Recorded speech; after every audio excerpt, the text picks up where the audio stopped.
Good morning. Wake up, sleepyhead. Hey, good morning. I'm Johnny B. Slight adjustment.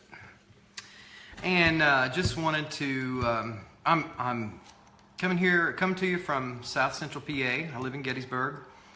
I'm so happy to be here. It's Monday. Hi, Stephanie. You and your sister are rocking it, girl. So proud of you guys for running and training for a 5K. That is awesome.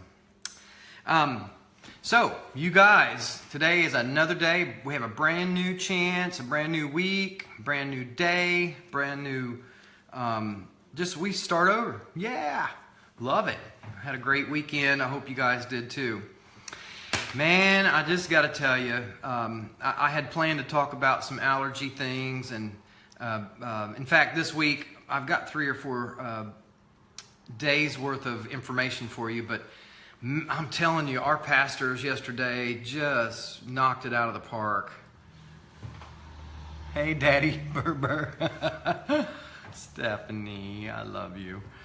So, okay, our pastors really just came with it yesterday, and hey, look, I'm going to try not to preach to you, but you know that I have a faith, and I'm not ashamed to tell you about it, and there's a lot of good stuff in the Bible, whether you believe in that or not. There's a lot of good lessons, just like in any book. So number one point today is to read books. Spend your time reading books, not watching the garbage on TV. And one good book to read is the Bible. Anyway, our pastor, Corey, she just really led us into awesome worship yesterday and had a great word from the Holy Spirit, and it was good. And then Jeremiah preached on his own. Usually, Corey and Jeremiah preach together, and they just do a wonderful job. But yesterday we read out of John 5, 1 through 15, and there was this dude that had been sick for 38 years. Now, if you think about it, 38 years is a long time to be sick. And in Jerusalem, they had this gate called the Sheep's Gate, and by this gate there was a pool of water that would bubble up at certain times of the year. And people would gather around on these porches, which I guess were just big places where people could lay. Hi, Deborah. And they would wait for the water to bubble up, and then they'd all rush in and be healed. I guess that's the way God did it back then before Jesus. But anyway, so Jesus was walking through the gate, the sheep gate, and then he stopped intentionally by this guy. This guy, 38 years sick, 38 years, he could never get into the water, okay? So the point was made, I'm sure the first couple of years he was really excited and ready to get his healing, but 38 years later he was probably just there because it was a habit.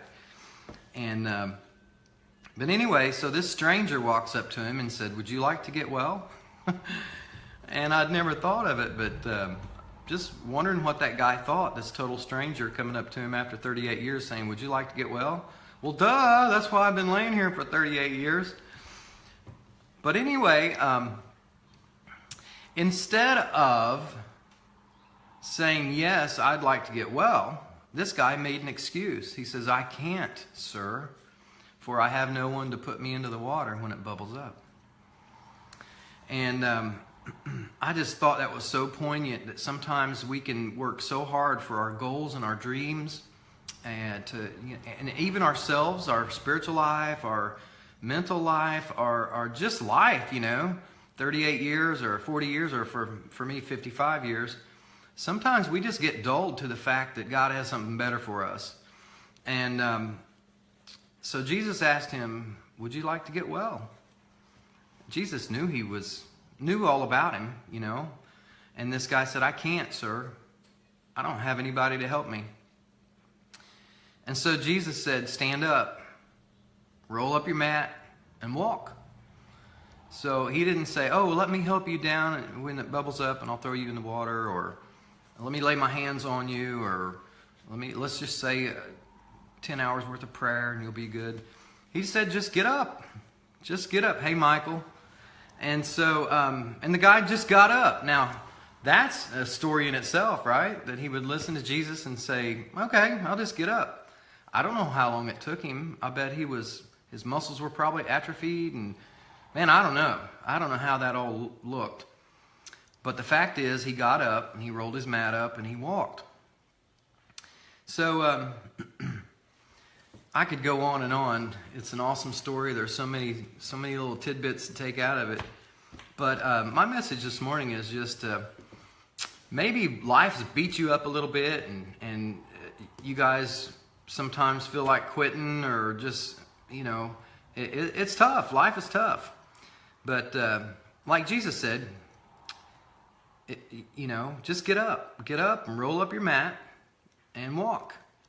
And I know that sounds easy to do, but really it's just a choice. Hey, I'm in this position. It may be illness, it may be depression, it may be anything, your health, your job, your finances, anything that you need healed. Hi, Rachel. Rachel, it's so good for you to join me. Thank you for your hearts. Anyway, any of those things that you've been struggling with, even for 38 years, look, don't ever give up hope. And don't let your excuses, don't let your excuses get in the way. I gently tell you that we are a people that want to make excuses, myself included. In fact, I started my journey of stopping the excuses about 1.5 years ago, when I decided I'm really going to focus on health and my spiritual health and my mental health, and I'm going to become somebody that I'm not right now. So I started reading good, positive books. I turned off the TV. I started eating better. In October, my wife and I started dieting. We changed our eating style to much more healthy. And then comes, this brings me to right now. Over the end of last week, the company that I partner with that makes all natural food-based products that are so good for you and that have really, really helped my wife and I, they came out with a sports line to help you work out. And this morning, I took the products. I got up extra early, which that's tough for me. I got up extra early and mixed the products and drank it. Man, I had a really, really good workout. So this morning I'm feeling really good, and it's just taking little steps, just being willing to stand up. You can't go anywhere sitting down. And so the message from today, from the Bible, whether you believe the Bible is for real or if it's just a story, it's okay, there's still a lesson. When you're stuck, when you need something, we simply just get up. You can't move when you're sitting down. You can't go anywhere. So just stand up where you're at and roll up your mat so that you can, when people ask you, wow, what's this mat all about? I know that you were sick for all these 38 years. Then you have a chance to tell them your story. And believe me, your story is important to somebody else. Your story can help another person. Your story is so powerful. And so I just encourage you today, whatever it is you're done with, just stand up, roll that thing up, put it under your arm and carry it around so you can help somebody else and get moving. All right? Hey, listen, I love you guys. I hope you get some encouragement out of my little talks. If so, just give me a little comment, some encouragement. And if you know somebody that it might help, encourage, share me.